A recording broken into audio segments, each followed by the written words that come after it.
Mesdames, Messieurs, bonjour.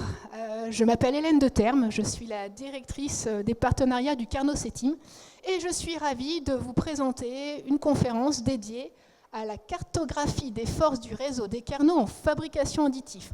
En gros, je suis venue vous parler d'un très beau document de 200 pages qui vous dit tout ou presque sur la fabrication additive. Et d'ores et déjà, je vous dis, ce document, vous pouvez le télécharger très facilement sur Internet. Alors, je suis du Carnot CETIM, pour autant, aujourd'hui, je ne vous parle pas pour le Carnot CETIM. Je vais essayer de parler pour 11 instituts Carnot qui sont fédérés autour d'une thématique commune qui est l'industrie du futur. Alors, vous êtes aujourd'hui au rendez-vous Carnot, il y a 39 instituts Carnot, mais sachez que les Carnot ont créé des réseaux thématiques en se disant quand même on a des thématiques d'intervention communes et l'industrie du futur en fait partie. Il y a aujourd'hui 14 réseaux thématiques et l'industrie du futur réunit 13 instituts Carnot. Et ce dont je vais vous parler aujourd'hui est une des réalisations phares de cette alliance. Donc vous l'avez compris, on va parler de fabrication additive. Les instituts Carnot ART, présents dans cette salle, et je les remercie, CETIM, CEALIS, Chimie Ballard, Énergie du Futur, ICL, Ingénierie à Lyon, MECD, MICA, Mines et Télécom ont travaillé ensemble pour dire mais qu'est-ce qu'on est capable de faire en fabrication additive? On en est où aujourd'hui? Alors, pour les plus anciens, qui connaissent les Carnot par cœur, en 2017, Emmanuel Macron était à l'époque ministre de l'Industrie, s'était posé la question de qu'est-ce que la France allait faire en fabrication additive. Alors, je ne sais pas si vous vous souvenez, à l'époque, il y avait une joint venture qui se montait entre Michelin et Fives. Et donc, on se posait la question en disant, mais est-ce que la France peut devenir un leader mondial sur la fabrication additive? Donc, en 2017, on s'était dit, mais quelles sont les forces en présence? Qu'est-ce qu'on est capable de faire? Et donc, les Carnot avaient levé la main en disant, bah, écoutez, nous, institut de recherche dédié à l'industrie, on sait faire des choses en fabrication additive. Et on avait déjà fait à l'époque un gros travail de cartographie en disant voilà où on en est. Voilà où est la maturité de la technologie. Voilà les verrous scientifiques. Et voilà ce qu'on sait faire. Donc on avait déjà fait un travail de cartographie en 2017. Et en fait, ce travail de cartographie, on a décidé de le mettre à jour. On l'a mis à jour donc avec 11 instituts Carnot, ce qui représente quasiment 50 laboratoires. Alors pourquoi on a fait cette mise à jour? Vous pourriez dire, ok, c'est un document, à quoi bon? Parce qu'entre 2017 et aujourd'hui 2025, il s'est passé beaucoup de choses en fabrication additive. Les technologies évoluent, elles ont évolué, elles évoluent toujours. Il y a un foisonnement de technologies sur cette thématique qui est extrêmement importante. Les machines évoluent, les matériaux évoluent, les besoins évoluent. Donc on est bien sur une technologie où on a en permanence besoin de R&D. Alors vous allez me dire, ouais, mais il y a des technologies matures. Oui, c'est vrai.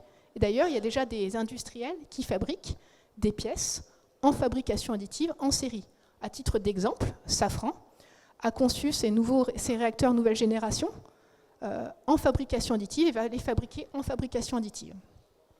Pour autant, alors la fabrication additive aujourd'hui est notamment utilisée par les filières de l'aéronautique, du médical, du luxe, bonne maturité, mais il y a d'autres filières qui sont en train d'émerger sur le sujet et je vous raconterai quelques histoires tout à l'heure.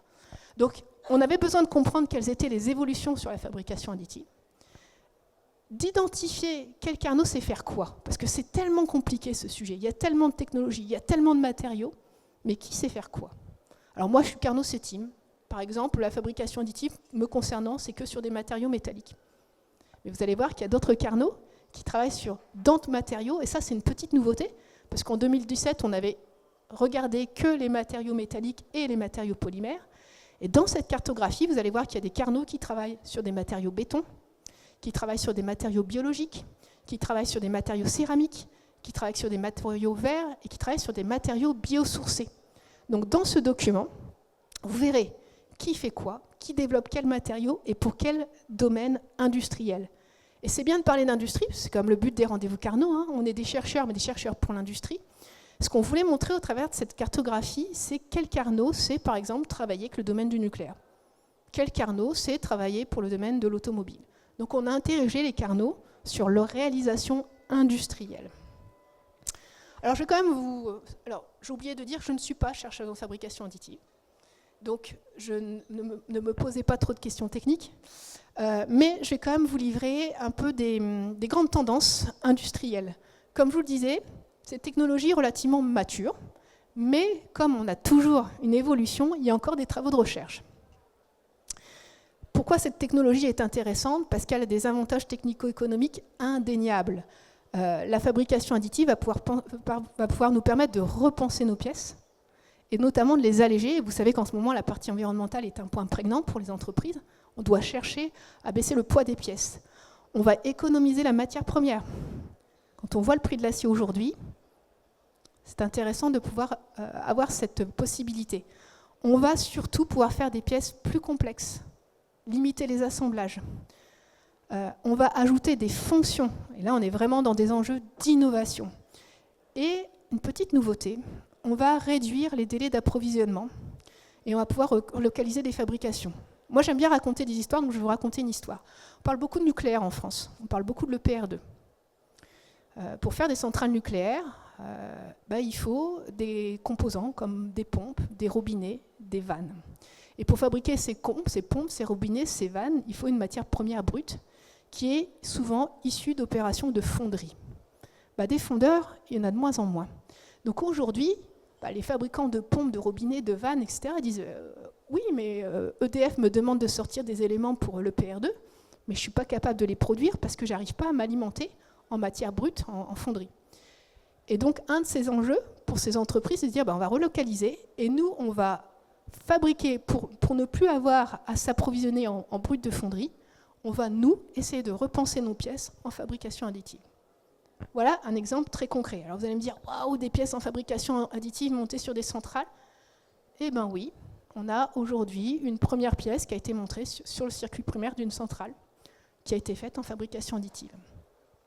Donc ça a quand même pas mal d'intérêt, et notamment cet intérêt de relocaliser et de s'affranchir de chaînes de sous-traitance qui sont un petit peu compliquées.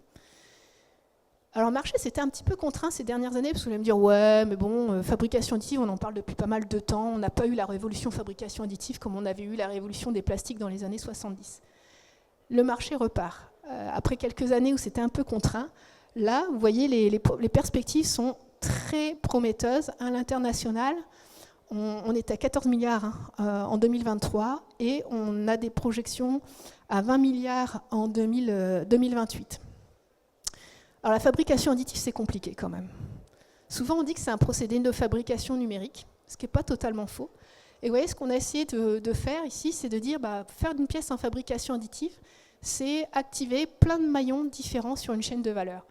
On ne conçoit pas une pièce de fabrication additive comme on conçoit une pièce usinée ou une pièce découpée en boutiques. Il y a un enjeu de design qui est un petit peu compliqué. Je reviendrai dessus tout à l'heure. C'est un procédé de fabrication numérique, donc on va parler de chaînage numérique.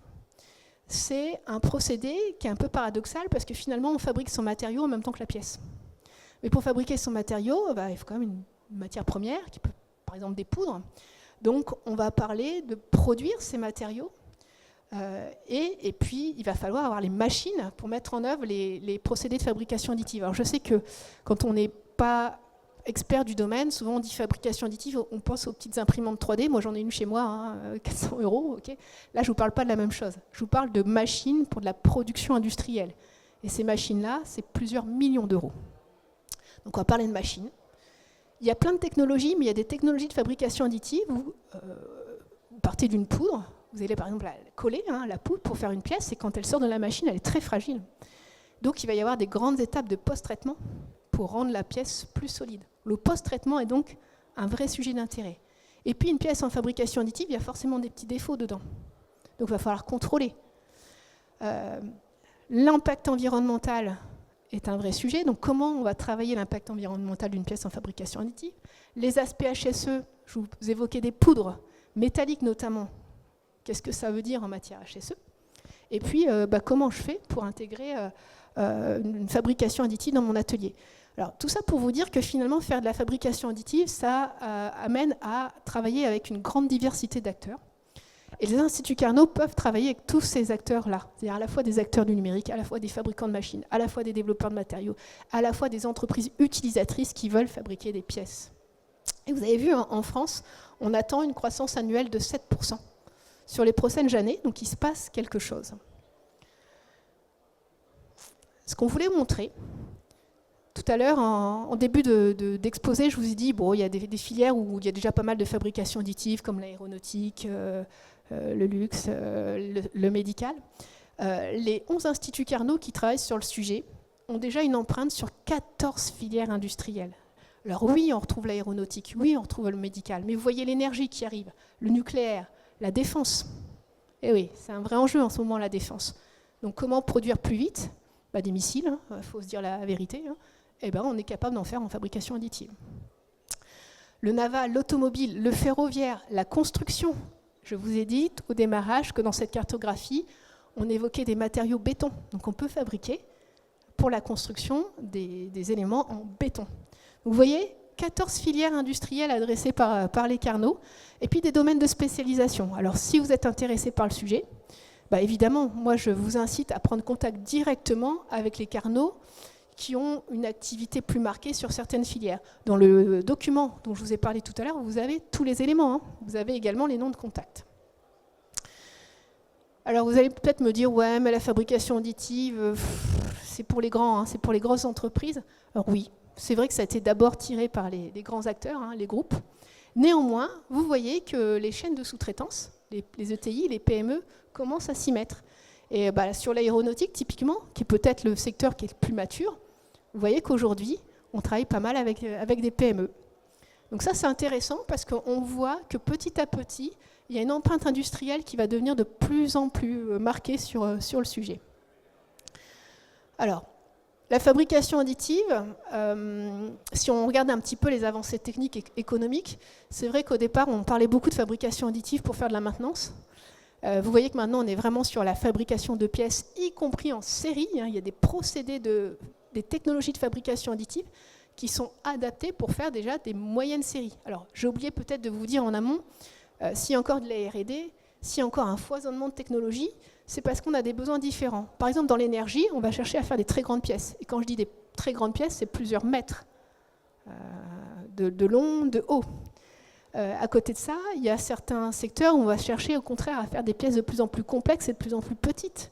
Et là, ce n'est pas les mêmes technologies qui vont être choisies. Il y a un vrai enjeu de diversification. L'exemple de tout à l'heure sur le nucléaire correspond un petit peu à tout ça. Par contre, on a encore un frein, c'est la normalisation. C'est un procédé qui est assez récent. Et donc, il faut avoir un petit peu les règles. Qu'est-ce qui dit qu'un procédé de fabrication additive est bien mis en œuvre ? Il faut des datas pour ça, et c'est aussi un des rôles que des Carnot, qui explorent la technologie depuis des années, que de pouvoir figer ces règles. Aujourd'hui, il y a pas mal d'entreprises qui ont déjà fait des POC en fabrication additive, voire des pièces, petite quantité, et il y a une vraie difficulté de passage à l'échelle. Tout à l'heure, je vous ai dit, la fabrication additive, ce n'est pas qu'une technologie, c'est tout un écosystème. J'ai parlé de post-traitement, j'ai parlé de contrôle, j'ai parlé de monitoring. Et en fait, ça, c'est aussi une des grandes difficultés d'aborder le sujet comme un tout. Et là aussi, c'est un des axes où les instituts Carnot se positionnent. C'est-à-dire qu'on pense souvent aux instituts Carnot comme acteurs de recherche amont, mais les instituts Carnot sont aussi capables de vous accompagner jusqu'à l'industrialisation des procédés. L'enjeu, c'est vraiment de développer les supply chains de sous-traitance pour chacune de ces filières. Alors, il y a une petite particularité en fabrication additive, je vous l'ai dit, je suis déformée, je parle plus de la fabrication additive métallique que des autres sujets. Pour vous donner un ordre de grandeur, une machine en fabrication additive, c'est plusieurs millions d'euros. Donc avant d'investir, il y a des choix, des questions qui se posent. Et il y a un maillon de la chaîne de valeur qui est un peu particulier en fabrication additive, c'est les BER, Bureaux d'études recherche, où en fait ce sont des structures qui ont des machines et qui proposent de réaliser les pièces en sous-traitance pour éviter à des entreprises d'investir dans ces technologies. Donc ça, c'est aussi une particularité de ce procédé. Maintenant, si je reviens au Carnot, parce que le but du jeu, c'est quand même de mettre en avant les forces de 11 Carnot sur le sujet. Ce qui est intéressant, c'est de voir qu'entre 2027 et 2024, le nombre de chercheurs qui travaillent sur la fabrication additive a doublé. C'est-à-dire que dans cette salle, les 11 instituts Carnot sont présents. 600 de leurs chercheurs travaillent sur la fabrication additive et peuvent travailler avec les industriels sur la fabrication additive. Donc ça a doublé. Et qui dit recherche sur une technologie dit avoir des moyens, des équipements, des machines. C'est-à-dire que les instituts Carnot ont investi également sur le sujet. Et là encore, ça a doublé, parce qu'ils avaient quand même plus de 30 millions d'euros d'équipement en 2017. Aujourd'hui, ils font valoir 60 millions d'euros d'équipement. Donc ils continuent d'investir en permanence sur le sujet. Ce n'est pas forcément l'enjeu Carnot, mais je vais quand même vous parler aussi de l'aspect plus académique. Les 11 Carnot, à eux seuls, peuvent mettre en avant plus de 2000 publications scientifiques et plus de 250 brevets. On a comparé. En Europe, on est les meilleurs. Le réseau des instituts Carnot sur la fabrication additive, c'est la plus grosse force de frappe de recherche en Europe. Voilà. Mais les chiffres vont dans notre sens. On est capable d'intervenir sur toute l'échelle TRL, de 1 à 9. On a des expertises nationales et internationales reconnues. Il y a des chercheurs des instituts Carnot qui sont des pointures sur le domaine et qui sont cités au niveau mondial. Donc maintenant, si on rentre un petit peu dans le détail de ce que vous pourrez trouver, moi, vous verrez, dans ce document, il y a plein de chiffres clés, il y a plein de mots compliqués, mais il y a un chiffre que j'aime bien, c'est celui-ci. Voilà. Depuis 2017, les instituts Carnot ont fait pratiquement 1000 projets industriels privés. C'est-à-dire qu'on a eu 1000 sollicitations d'industriels dans un cadre purement privé, donc financés par les industriels pour travailler sur le sujet. Ce qui prouve bien que c'est un sujet d'intérêt. Alors parallèlement, on a aussi, vous voyez, des projets subventionnés, plus de 450 projets subventionnés qui sont réalisés, notamment au niveau européen, ce qui montre qu'on a toujours besoin de recherche sur la thématique, on a toujours besoin de se ressourcer sur ce sujet-là. Mais ça, c'est quand même assez révélateur. Il y a peu de technologies où on a autant de projets industriels adressés. Ce que vous allez trouver dans la cartographie, on a essayé de décrire la chaîne de valeur de la fabrication additive. C'est assez terre à terre. D'abord, il faut designer les pièces. Ensuite, il faut choisir le matériau, il faut choisir le procédé. Il faut définir les post-traitements. Il faut savoir contrôler, caractériser. Il faut savoir intégrer la fabrication dans une entreprise. Il faut se poser la question de l'impact environnemental. Et tout ça, et de la HSE. Et derrière tout ça, il y a un enjeu de chaînage numérique. Si vous regardez la cartographie de 2017, on retrouve à peu près la même chaîne de valeur, mais il y a des petites nouveautés. Impact environnemental, ce n'était pas un sujet en 2017. On ne se posait pas trop la question. Bon, maintenant, c'est devenu un sujet prégnant, puisque chaque entreprise manufacturière se pose la question de son empreinte carbone. Et donc, ça pose la question de savoir faire des ACV, à la fois sur le process de fabrication additive et à la fois sur le produit. Ça pose aussi la question d'être capable d'utiliser des matériaux recyclés, recyclables. J'ai une petite histoire sur le sujet. Par exemple, il y a une technologie nouvelle en fabrication additive qui s'appelle le MELD, qui permet de récupérer des copeaux d'usinage. Quand on usine des pièces, on fait du copeau. Et à partir des copeaux d'usinage, ce copeau devient une matière première pour faire de la fabrication additive. Voilà, ça c'est un sujet de recherche qui est investigué par les instituts Carnot. Alors, dans la cartographie, sur chaque maillon, vous verrez un peu des verrous scientifiques. Alors, si je prends le premier maillon, le design, on dit bon, il faut dessiner une pièce en fabrication additive. Ce que vous voyez apparaître, qui n'existait pas en 2017, c'est l'IA. L'IA pour faire de l'ingénierie des modèles, de l'optimisation topologique sur des pièces en fabrication additive. Ça, ce n'était pas en 2017, aujourd'hui ça devient un vrai enjeu. Ce que vous voyez apparaître, qui n'existait pas en 2017, c'est jumeau numérique. C'est-à-dire être capable de faire le jumeau numérique de son process de fabrication additive, pouvoir mieux le piloter et pouvoir maîtriser les éventuels défauts qu'on va créer lors de la fabrication de la pièce.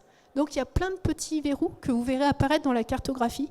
Je n'avais pas envie de vous faire une conférence trop scientifique et trop technologique et de les lister tous.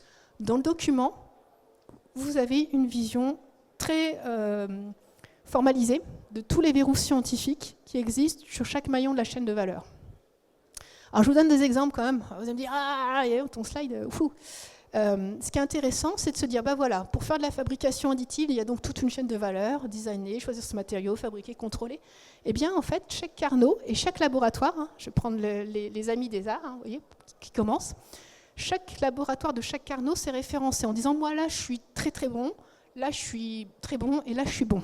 C'est un petit peu ça. Vous voyez que vous avez un niveau d'expertise international, national, maîtrise. Alors, ce n'est pas au pifomètre, hein. Il y a quand même des critères qu'on avait définis pour pouvoir faire valoir une expertise internationale. C'est une reconnaissance internationale. C'est des projets industriels faits avec des entreprises au niveau international. C'est des publications internationales, c'est des brevets internationaux. Enfin, il ne faut monter pas de blanche, hein. C'est pas, voilà, il y a quand même une certaine rigueur. Et donc, vous allez dans la cartographie. Bon, ça fait des pages et des pages. Mais tout de suite, ça vous permet d'identifier le laboratoire du Carnot, le meilleur sur le sujet. Les matériaux, je vous ai dit que c'était une petite nouveauté de cette cartographie, puisqu'en fait, on n'est pas resté sur les polymères et les métaux, on a ouvert à d'autres matériaux. Et donc, vous allez voir qu'on maîtrise tous ces matériaux-là, avec des matériaux qui arrivent. Hein. Je vous disais, bon, ciment, ça arrive. Matériaux biologiques, vous voyez, en niveau de récurrence, c'est un peu plus faible, mais ça monte. Et donc, on va choisir son matériau en fonction de la technologie. À l'intérieur de la cartographie, vous verrez qui sait faire quoi. Ok, moi, je veux travailler tel matériau, avec telle technologie, qui sait faire? Quel laboratoire? Qui je dois contacter? Vous aurez ces éléments. Et donc, justement, c'est quelques extraits, hein, je ne rentre pas trop dans le détail, vous retrouvez les 11 partenaires Carnot sur ce tableau, en disant, voilà, quelles sont les technologies les plus maîtrisées par ces instituts Carnot. Il y a des instituts Carnot, il y a des laboratoires d'instituts Carnot qui sont des leaders mondiaux sur certaines technologies. C'est important de le dire, hein, il y a des technologies qui sont nées de ces laboratoires, et aujourd'hui on a des leaders sur la thématique. Dans le document, vous trouverez des fiches portraits Carnot. Alors, j'ai pris deux exemples, très égoïstement le CETIM, et puis un autre exemple avec le Carnomine. Et je ne rentre pas trop dans le détail, hein, mais dans le document, globalement, vous trouverez, ah ok, le Carnot CETIM qui a priori n'est pas trop mauvais sur le métallique, qui a priori sait travailler avec le nucléaire, ou l'énergie. Il a donc des laboratoires à différents endroits. Je sais que les gens aiment bien travailler en local, donc ça vous permettra de trouver le bon laboratoire. Il a quand même une certaine expérience sur le sujet, on voit que ça fait 16 ans, qui mène des projets de recherche avec des industriels sur la thématique. Visiblement, il a des équipements, 16 machines qui sont mises à disposition des industriels. Et puis, là, vous voyez, c'est très concret, hein. On vous a mis les noms des chercheurs. Ce n'est pas les contacts commerciaux, hein, c'est vraiment les chercheurs qui travaillent sur le sujet. Donc c'est quand même une grande richesse, hein, d'avoir les noms, les téléphones et les adresses e-mail des chercheurs les plus performants sur le sujet. Et puis, alors voilà, vous avez un listing fin, hein, des compétences, de ce qui est fait par chacun des instituts Carnot. Moi, j'aime bien cette petite fiche-là parce qu'elle montre notamment quels sont les matériaux maîtrisés. Voyez, le CETIM, il fait que du métaux, mais il dit je suis très très fort sur les métaux. Et puis il y a ça. Je suis capable de travailler sur des pièces toutes petites, 5 mm, 5 mm, 1 mm la plus petite, et je suis capable, avec une machine, de faire des très grandes pièces, 8 mètres par 1,5 m par 1,5 m. Ça, c'est aussi un critère de choix, hein, par rapport à ce qu'on aura fabriqué. Et alors, ce qui est intéressant aussi, c'est que vous pourriez dire, moi j'évalue le Carnot en disant, mais qu'est-ce qu'il sait faire? Donc on évoque, chaque Carnot a accepté de parler de ses principales réalisations industrielles. Chaque Carnot a accepté de mettre en avant ses axes scientifiques en cours, et chaque Carnot a accepté de dire, voilà, dans l'avenir, les sujets sur lesquels je vais travailler. Et donc, et de mettre en avant quelques photos de pièces réalisées qui sont un petit peu disruptives, qui sont un petit peu scientifiques. Donc, et des machines et des moyens d'essai. Je vais aller sur le Carnomine pour finir. Alors j'ai choisi le Carnomine parce que déjà il est 20 ans d'antériorité sur la fabrication additive, 1 million de recettes partenariales sur la fabrication additive chaque année, donc c'est quand même plutôt pas mal. Un certain nombre de publications, 40 machines, ce qui est aussi assez impressionnant. Et le Carnomine a cette particularité, je crois que c'est le seul, qui couvrait toute cette gamme de matériaux. Les polymères, les métaux, les verres, les cimentaires et même les matériaux biosourcés. Et là encore, vous verrez, au travers des réalisations, que chaque Carnot a un petit peu la même dynamique. J'ai relu les fiches hier pour préparer cette conférence. Et je me suis dit, ça c'est assez marrant. Chaque Carnot essaie de se spécialiser par filière industrielle. Donc ils ont tous cette volonté d'avoir des plateformes, des laboratoires de recherche vraiment dédiés à des filières industrielles. Et chaque Carnot travaille à la fois sur des évolutions de technologie. Voilà, les puristes de la fabrication additive, par exemple, connaissent bien le procédé WAM, hein, qui est un peu proche du procédé de soudage, où on va travailler du fil. Et là, on voit que le Carnot Mine essaie de faire évoluer sa technologie WAM vers du WAM, alors je ne sais pas comment on le prononce, WLM, voilà, qui sont des adaptations. Et chaque Carnot essaie de travailler sur le développement de matériaux. Donc c'est assez marqué. Je ne voulais pas, lors de cette conférence, rentrer trop dans le détail. Moi, je vous incite à télécharger ce document parce qu'il est d'une richesse incroyable. C'est vraiment un guide pour vous orienter, pour vous aider à trouver le meilleur partenaire de recherche et vous permettre de réussir vos projets d'industrialisation. Je vais m'arrêter là. Est-ce qu'il y a des questions dans cette salle ? J'espère vous avoir convaincu. De toute façon, je verrai si cette... Oui, monsieur. Alors, vous tapez sur Internet cartographie réseau Carnot, vous allez en trouver plusieurs. Soit vous pouvez télécharger sur le site de l'association des instituts Carnot, ça vous pouvez télécharger sur les sites des instituts Carnot. On a tous relayé la carto, mais ce qui est sorti hier en premier sur Google, je vous dis, je l'ai fait, c'est sur le site de l'association des instituts Carnot, vous le trouvez tout de suite. Et vous n'avez pas de mot de passe, rien à remplir, c'est donné, c'est gratuit. Je vous remercie infiniment pour votre écoute. Et puis je suis à votre disposition, ainsi que mes partenaires Carnot, si vous avez des questions sur la fabrication additive. Un grand merci et bonne matinée à vous.